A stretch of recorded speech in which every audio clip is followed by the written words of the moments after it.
बांग्लादेश का मैंने आपको उदाहरण दिया, चीन का उदाहरण दिया। आप नेपाल में आप लोग पास में ही है, जाते भी होंगे, गए भी होंगे पिछले 2-3 साल में। टैक्सी वालों से बात करके देखिए, सरकार के किसी अफसर से बात करके देखिए, किसी भी पार्टी के नेता से बात करके देखिए। आप ही में से कई लोग मुझे भी आकर बताते हैं, मैं तो बहुत सालों से नहीं गया।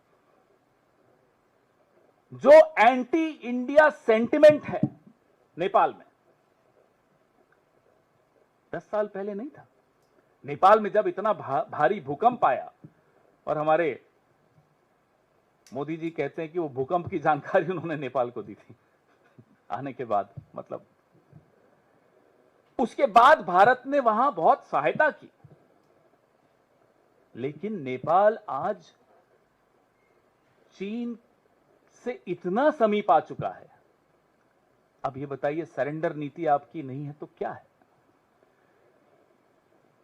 जो कॉरिडोर की बात हो रही है लगातार, जो पाकिस्तान के साथ, कई और देशों के साथ चीन मिलकर कॉरिडोर जो बना रहा है, आप क्या कर पाए उसका? आप आईएमएफ का लोन रुकवा पाए तो बताइए। अभी मैं आपको एक और बताता हूं, वो क्रिएटिव चलाइए।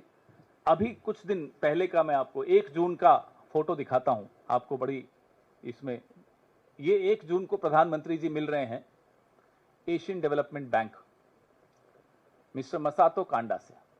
ये 1 जून का। 3 जून को एडीबी $800 मिलियन पाकिस्तान को दे रहा है। ये अभी कल की बात है।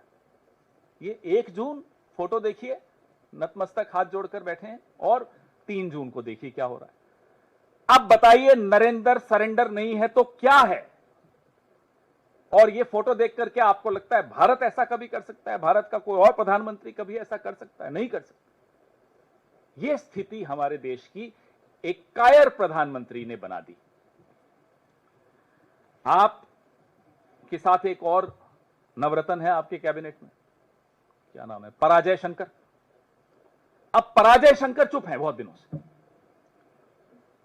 पराजय शंकर चुप इसलिए हैं कि बेचारों को बोला जाता है अभी आप जवाब दो, फिर जवाब देते हैं तो ट्रोल हो जाते हैं। ऐसा नाकारा विदेश मंत्री, भाई आप हो सकते हैं पराजय शंकर, ये देश कभी पराजित नहीं हो सकता। भले ही इसका विदेश मंत्री पराजय शंकर हो, भले ही प्रधानमंत्री कायर हो, ये देश ऐसे लोगों को फिर से बैरक में भेजना जानता है। इस देश की सेना मजबूत है, मैं फिर से दोहराता हूं, यह देश मजबूत है, लेकिन इस देश की सरकार कायर है, इस देश के प्रधानमंत्री कायर हैं, इस देश का कैबिनेट में इतनी हिम्मत नहीं है कि प्रधानमंत्री को बोल सके कि कायरता बंद कीजिए, जवाब दीजिए। हम इंतजार कर रहे हैं कि पूरी जो शाखाओं में ट्रेन होकर अब कैबिनेट में घुसे हैं, सब तो नहीं शाखाओं से ट्रेन हुए, कुछ हमारे यहां से भी उधार लेकर गए हैं, कोई तो बोलेगा, देखते हैं।